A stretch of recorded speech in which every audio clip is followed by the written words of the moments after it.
काही लोकांना असं वाटतंय की हे जे आपलं मेंढीपालन वगैरे आहे, काही लोकांना असं वाटतंय की आम्ही वन टाइम मधनच आणणार आणि फुल टाइम मध्ये करणार आहोत। तर काही भावांनो असं करू नका, वन टाइम मधनं आणून फुल टाइम मधनं करू नका। तर हा पार्ट टाइम सारखाच आपला हा करायचा आहे व्यवसाय। बाकीचे जे तुमचे आहेत, जसं काही व्यवसाय असेल, शेती बीती काही कामाला असेल कुठे, तर हे बाकीच्याला जोडून हे करा। हे पार्ट टाइम सारखं करायचं आहे आपल्याला, फुल टाइम आपल्याला करायचं नाहीये। कारण की सुरुवातीला कसं होतंय माहितीये का, ही एक बँक आहे। जसं आपण बँकेत कसे पैसे हे गुंतवणूक करतो आणि त्याच्यानंतर आपल्याला डबल 8 वर्ष लागतात, पण हे 8 वर्ष नाही, 2 ते 2.5 वर्षात आपल्याला ह्यातनं व्याज जसं आपल्याला भेटतो ना, तसं ह्यातनं आपल्याला पैसे भेटतात। वर्षातच भेटतात, पण कसं आहे वर्षातच आपली जशी ही मेहनत आहे, चारा नियोजन, शेड नियोजन, प्राण्यांचं हे सर्व करायला कमीत कमी 2 ते 2.5 वर्ष लागतात। काही लोकांचं असं वाटतंय की आम्ही वन टाइम मधनं घेऊन फुल टाइम करत बसणार, तर बाबांनो फुल टाइम मध्ये करा जाल तर मात्र फुल लॉस मध्ये जाल तुम्ही। आता काही ना लोकांना असं वाटतंय की आता हे माझं आहे त्याच्यात तुम्ही फुल टाइम म्हणजे घालवता का, तर कसं आहे ना, बाकीचं तर काम असणं गरजेचं आहे, ह्याच्यात फुल टाइम घालून चालत नाही। तर नाही बोललं तरी मी 6 वर्ष ह्याच्यात घासलेली आहेत। 6 वर्ष कमी झालीत का? काही लोकांना वाटतंय की आज अंड्याने उद्या आपल्याला भेटणार याचा फायदा, तर तसं होत नसतं। कधी पण आपण व्यवसाय करते वेळी विचारपूर्वक, आता स्टेप बाय स्टेप जर तुम्ही करत गेलात ना, तर काय होईल, तुम्हाला ह्यातला अनुभव येत जाईल। ह्याच्यात काय लागतंय, काय केलं पाहिजे, कशी गरज ह्यांची आहे आणि ह्यांचं आपण वाढवायसाठी किंवा ह्यांना हेल्दी वगैरे करण्यासाठी आणि काय केलं पाहिजे, हे सर्व तुम्हाला ना स्टेप बाय स्टेप समजत जाणार आहे। ह्यासाठी आपल्याला ना पार्ट टाइमच आपल्याला हे मेंढी पालन वगैरे ते पार्ट टाइम करायचं आहे, बाकीचं आपलं ते जे काय आहे। आणि जर वन टाइम मध्ये करायला गेलात तर मात्र हा लॉस मध्ये जाणारा धंदा आहे। कारण की तुम्हाला सांगू का, तसेच एक केस माझ्याकडे आता आलेली सुद्धा आहे, त्यांचा पण तसंच झालेला आहे। वन टाइम मध्ये करता करता सर्वच लॉस मध्ये गेलेला आहे। मी ह्यासाठी सांगते बाबांनो, तुम्ही पण तसं करू नका, ती चुकी करू नका।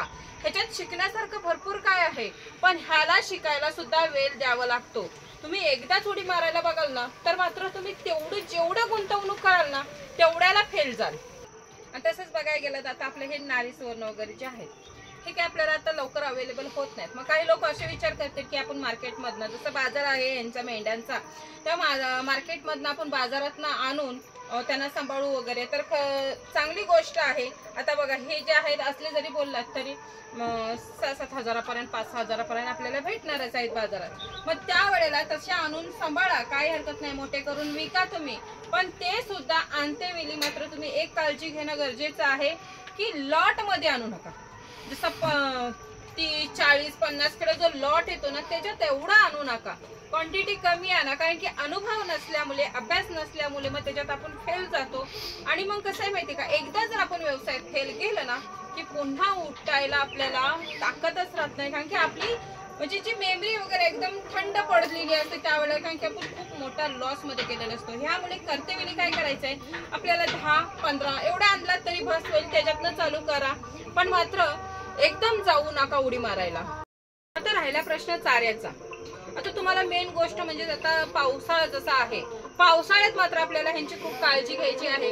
जो आपण चारा वगैरे घालतो, आता स्टोरेज असेल ते सर्वात चांगलं आहे, पण स्टोरेज नसेल आणि तुम्ही म्हणाल की आपल्या बाहेर चारा आहे तो आणून कापून घालू, तर तुम्हाला एक गोष्ट सांगते की चारा घाला, आपण तो चारा पण बघा। आता पावसामध्ये काय होतंय, चारा हा कुजतोय किंवा त्याच्यावर गोगलगाय वगैरे ह्या सर्व असतातच, त्यामुळे मात्र ह्या आपली जी ही जे नाजूक प्राणी असतात, त्या प्राण्यांना जर समजा आपण तसाच काही चारा घातलेला कसला पण, तर बुरशी लागलेला कडबा सुद्धा बघा, वादळलेला कडबा असतो बुरशी लागलेला, तो सुद्धा ह्यांना घालायचा नाही, कारण की खूप नाजूक असतात, त्यामुळे ही लवकर आजारी पडतात। ह्यांना जर इन्फेक्शन वगैरे, आता तुम्हाला सांगू आमच्याकडे पण असा मका वगैरे होता, आणि मक्याला काय, आमच्या इकडचं वातावरण तर आहेच तसा, पावसामध्ये काय होतंय, आपला जो चारा आहे ना तो खालनं कुजत येतो, मग कुजल्यावर मात्र जर समजा तो चारा तुम्ही आणून त्यांना घातलात तर मग त्यांना तो इन्फेक्शन होतो। तसंच आमचा जो मका होता त्याला पण तसंच होता। आम्ही काय करायचो माहितीये का, खालनं कुजत आलं म्हणून अर्ध्यातनं कापायचो, जिथनं पाला आहे ना वरचा फक्त कापायचा, आणि तो आणून आहे ना लगेच कुटी करून घालायचं, कारण की त्याला ठेवायचं पण नाही, लगेच कुटी करून घालायचं आहे।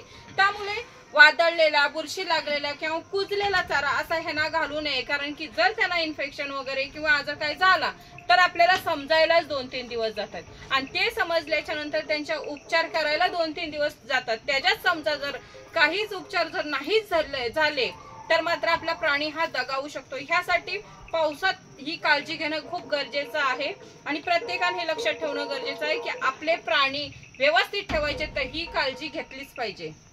बोलायला गेला तर आता जिवंत उदाहरण आमचे स्वप्नील दादा आहेत, त्यांच्याकडे झालेलं आहे। चाऱ्यामुळे मेंढराला इन्फेक्शन झालेलं आहे आणि कसं आहे माहितीये का, हा चारा जो आहे आपल्याला पावसातच काळजी घ्यायची, स्टोरेज वगैरे करायचं। कारण की मुलात आता आम्हाला आता फोटो वगैरे पाठवाल किंवा व्हिडिओ पाठवाल, ह्याच्यातनं आपल्याला स्पष्ट समजत नसतो, कारण की तसं तर दवा गोळ्याचं मला माहीतच नाहीये। पण तरी पण आपण जे उपाय वगैरे करतो किंवा औषध गोळ्याचे काय देतो, त्याच्यावर मात्र आपण त्या दादांना तसंच ट्रीटमेंट सांगितलेलं आहे आणि 25% फरक पडलेला आहे। अजून बाकी फरक पडणं बाकी आहे, पण 25% पडलेला आहे तसं बघायला गेलं तर।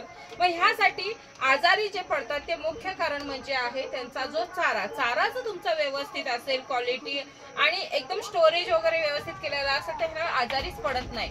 म्हणून सांगते की हा जो प्रॉब्लेम आहे हा आपण तुम्ही म्हणाल की मस्त फोटो दाखवाल, व्हिडिओ, पण ह्याच्यातनं कळतच नाही मुलात आणि तुम्हाला समजायला तेवढे 2-4 दिवस लागतील। ते जेव्हा आम्हाला सांगाल, आम्हाला सांगून ट्रीटमेंट व्हायला हा खूप कालावधी जातो, त्याच्यातनं खूप टाइम जातो। त्यामुळे काय करायचं आहे, आपला जर मेंढरांना काळजी घ्यायची असेल तर मात्र आपला चारा हा व्यवस्थित पाहिजे आणि क्वालिटीचा आपल्या नजरेतच व्यवस्थित बनवलेला आणि जी ठेवायची जागा आहे ना ती पण व्यवस्थित पाहिजे। त्यामुळे पावसात असा कापून आणेन मी घालेन अशी भानगड मात्र ठेवू नका, कारण की हा माझा स्वतःचा वैयक्तिक अनुभव आहे की आपण जर चारा क्वालिटी ठेवला ना तर आपल्या मेंढरांना काहीच होत नाही, कसलाच इन्फेक्शन नाही आणि आजारी पण पडत नाही। आता काही लोकांना हे आपले नारी सुवर्ण वगैरे मिळत नाही तर राग येत आहे, तर कसं आहे ना बाबांनो, राग मानू नका। ही काही कोंबड्यांची हॅचरी नाहीये, ते इकडे 1000 कोंबड्या टाकल्या, 2500 टाकले की लगेच तिकडे पिल्लं निघालेले असं नाहीये। तर ही नॅचरल पद्धतीने आपला चाललेला आहे आणि नॅचरल पद्धतीनेच आपली जसं अवेलेबल होईल तसं तुम्हाला भेटणारच आहे। आणि हे काही मी नवीन देत नाहीये, हे ज्या आधी सुद्धा दिलेलं आहे आणि ह्याच्या पुढे पण मी देणारच आहे। त्यामुळे प्रत्येकाने ना मात्र संयमाने चालायचं गरज आहे, कारण की व्यवसाय हा म्हणजे ना बघितला तर संयमच मागत असतो आणि संयम मागून जर संयमाने जर चालतो ना त्याला मात्र हा व्यवसाय खूप लाभदायक असतो। ह्यासाठी प्रत्येकाने मी देणारच आहे, फक्त लेट होईल, कारण की तुम्हाला आता सांगितलंच आहे हॅचरी नाहीये, त्यामुळे लेट होईल। प्रत्येकाकडे अवेलेबल व्हायला पाहिजे, माझ्याकडे अवेलेबल व्हायला पाहिजे। अवेलेबल झालं तर नक्कीच मी तुम्हाला सर्वांना देणार आहे, पण थोडा टायमाने देणार। ह्यासाठी तुम्ही संयमान चाला आणि संयम धराच खरोखर। आणि ह्यासाठीच तुम्ही जेव्हा पण कराल मात्र ना तेव्हा संयमाने, अनुभव असणं गरजेचं आहे। संयम ठेवा, अनुभव असणं, मॅनेजमेंट व्यवस्थित पाहिजे आणि मगच तुम्ही ह्याच्यात उतरा। हे सर्व करण्याची गरज काय माहितीये का तुम्हाला, की तुम्हाला कोणी समोरनं बोललं नाही बाबा हे असं केलंयस आणि तू तिथं बुडाला आहेस म्हणून, असं कोणी बोलता कामा नाही। ह्यासाठीच तुम्हाला सांगते की सर्व मॅनेजमेंट अभ्यास वगैरे एकदम कम्प्लीट असलं तर मात्र आपला हा व्यवसाय बुडत नाही आणि कोणी नावं ठेवत नाही। तोंडावर कोण बोलत नसतं तर मागे बोलत असतात, पण मागे बोललेलं सुद्धा आपल्याला लागत असतं। मग त्याच्यापेक्षा आपण आधीच सावधगिरी जर ठेवली तर मात्र आपल्याला कुठलाच प्रॉब्लेम येत नाही आणि कुणाची बोलणी ऐकायची गरज नाहीये। यासाठी ह्या व्यवसायातला जो नियम आहे, जो चारा वगैरे जे काही XYZ जे काही आहे हे यांच्यासाठी व्यवस्थित आणि ह्या मेंढीपालनात गरजेचे जे आहेत ते पहिलं शिकून घ्या, अनुभव घ्या आणि मॅनेजमेंट करा, नंतरच मात्र ह्या व्यवसाय उतरा आणि घाई गडबड करू नका। नाही तर हायत माझ्याकडे पैशाने मी गुंतवले आणि गुंतवून शेवटीला काय झालं तर तिथं पण फेल गेलो, असं व्हायला नको। ह्यासाठीच तुम्हाला सांगते संयमाने चाला, संयम हा महत्वाचा आहे आणि त्याच्यासोबत मॅनेजमेंट असेल तर मात्र फायदाच आहे आपला।